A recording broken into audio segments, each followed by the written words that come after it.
I regard the work of motivation the most important work in the history of man. That behind everything that happens is motivation. A wheel doesn't turn unless a man's motivated. A guy doesn't go to the top in sports unless he's motivated. A scientist doesn't study or do research unless he's motivated. I want to get to you tonight. I want to motivate you. There's no selling without motivation.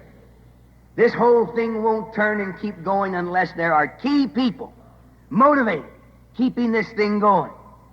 I agree with Edison when he said genius is 1% inspiration. It is 99% perspiration.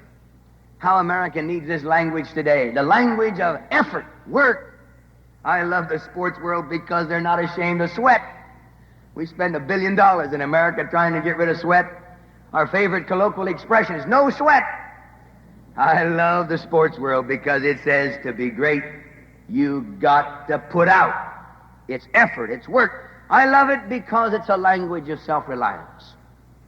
It tells you that nobody's going to run your race for you. When you step up into that batter's box, you're all alone.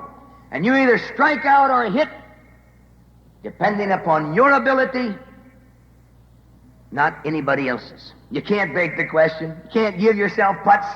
You're out there running, that old stopwatch tells you exactly how fast you are. You'll go over that crossbar or you don't. It stays up or it comes down. You can measure yourself by reality, by objectivity. You got to look yourself right in the eye. But it tells you this, you aren't great in sport unless you yourself do it. Here again, America needs to hear this language. We live in a time when people think somebody else can live our lives for us, think for us, emote for us. The sports world tells you this, you alone run that race. You alone are in that ball game. You alone must do your job. It all depends on you. That's the language of American individualism. And that's why I think the sports world speaks this language almost better than any other institution today. I love the sports world, too, because it talks about teamwork. It says you've got to work, block, and tackle with the other guys. If you want to be a champion, you've got to analyze yourself. You've got to recognize your weakness. And you've got to change that weakness into power. Now, there isn't a person who's ever lived but what has a weakness of one kind or another. I love the sports world because you can't tolerate weakness. If you've got a weak defensive line, that offense will keep coming through that line until you plug up the hole. You can't say, please don't come through the weak side of my line. You've got to plug that baby up. If you're not hitting the mark, the coach pulls you out. You've got to make the shots. The sports world does not tolerate weakness. If you're not going over that crossbar, you don't blame the wind or someone else. You build your arms up. You change your weakness into power. I think of Rocky Marciano was boxing. Very early part of his career, after about 3 rounds, he couldn't hold those big old arms up. And after about 3 rounds, those arms would start down, and then the guys would get to him. Well, they said to him, quit, Rocky. You can't be a champion anyway. 5'10", 185 pounds. You don't have the right leverage and so forth. Quit. Instead of quitting, Rocky Marciano went down into a local swimming pool, submerged himself in the water, and started swinging those arms against the buoyancy of the water. Every now and then he'd come up and breathe, building his lungs as well as his arms. By the hour, that guy stayed in there working on his weakness. Well, it's an unbelievable story of a guy that retired the undefeated heavyweight champion of the world. Undefeated. Archie Moore told me this in San Diego. He said, Bob, from that opening bell till the end of the fight, that guy would just keep coming. First he'd pulverize your arms, then he'd get to your chest, then he'd get to your head. Rocky Marciano became the heavyweight champion and retired undefeated because he changed his weakness into power. You will never meet a more mediocre guy than the one you're talking to. I'm 5'10", I weigh 185 pounds. I've got an average pan. I've got an average brain. I've got an average voice. Average. The question I want to ask you is this. If I can do this with my average life, what can you people in front of me do with your super average ability? Those of you with tremendous brain power and good looks, fantastic voices, those of you with tremendous bodies and unbelievable power, what can you do with your life? Don't give in to weakness. I can tell you those slow legs, if you keep running, they'll get fast. I can tell you that if you lift weights and climb rope and all this, your arms will get strong. Your frail body will get strong. I can tell you that even if you stammer and stutter and can't talk, you can work on it until your vocal cords respond. They will speak. I can tell you, you can take what you've got and change it into power. People have the idea that the great athletes are the gifted, or they're endowed with unbelievable inheritance or coaching or opportunity, that the guys who are great because they're way up there and we're way down here. It's not true. The difference between a gold medal winner, a silver medal winner, a bronze medal winner is so slight that you can hardly see it. The difference between a champion and us is the little bit more that champion put out. It's the difference of 98.6% as over against 98.5%.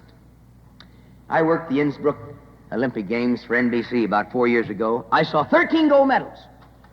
13 gold medals won by less than 1/100th of a second.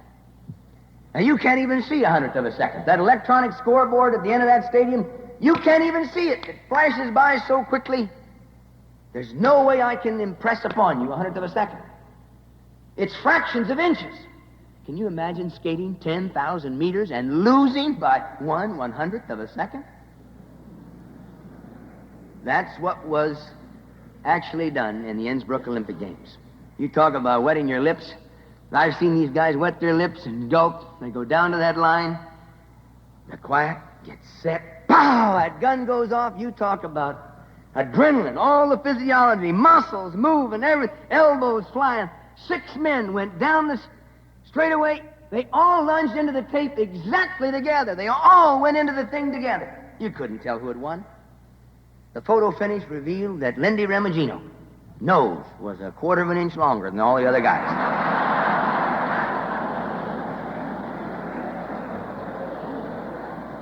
You know, that guy used to be so ashamed of his beak, but boy, he really holds it up in pride now, I'll tell you that. That's the difference between a gold medal and a silver medal. I'll never forget the Olympic tryouts down in L.A. Don Bragg came running down the runway. He had a pull muscle. He was hobbling in spots, but he hit that box. He sank in, he pulled, he went up over the crossbar, 6 inches. Terrific leap in the injury that he had. The roar of the crowd, he came down, hit the sawdust. He felt so great. He forgot something. He forgot to push the pole back. He saw that thing coming at the crossbar, reached up for it, hit it, but it went on and hit the standard on the end, and the crossbar trickled off into his arms. He was on and off the Olympic team that quick. You want to know what's funny? Don Bragg would have beaten me in the Olympics had he made that vault. He would have been ready. I was hurt. There's no question in my mind but what he would have won the gold medal. Now, do you want to know what it takes to push back a pole? I'll show you. Look real hard. Would you like to see it again? Can you believe that is the difference between a gold medal and not even making the Olympic team? That's it. I know myself. I was up over 15, 10 and a half in Milwaukee, the greatest jump of my life. I sailed over it, about 4 inches to spare. Turned. You ever been to a moment like that? Everyone's jumping up in the whole stadium. What a feeling. The world's record. You know what I did?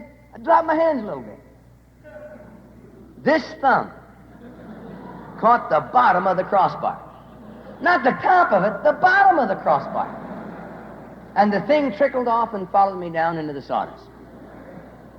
You know, for 2 weeks I debated whether or not to cut that thumb right off. Well, what I'm trying to say is,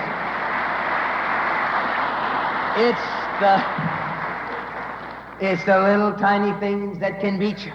That's the difference between holding a world's record and not. And I'll tell you something, ladies and gentlemen, it's the difference between selling and not selling. It's that guy that goes out there every day. It isn't on Saturday afternoon. It's that training every day, that extra sprint, that extra chin-up or extra weight lift. That's what makes you a champion. It's the scholar who turns 1 extra page. It's the salesman who makes 1 little extra call or does some little extra thing. That's the guy that makes the million. That's the guy who hits the top. The little bit more, and the guy that cuts out the little bit less. If you're going to be a champion, you've got to concentrate. You've got to emphasize that.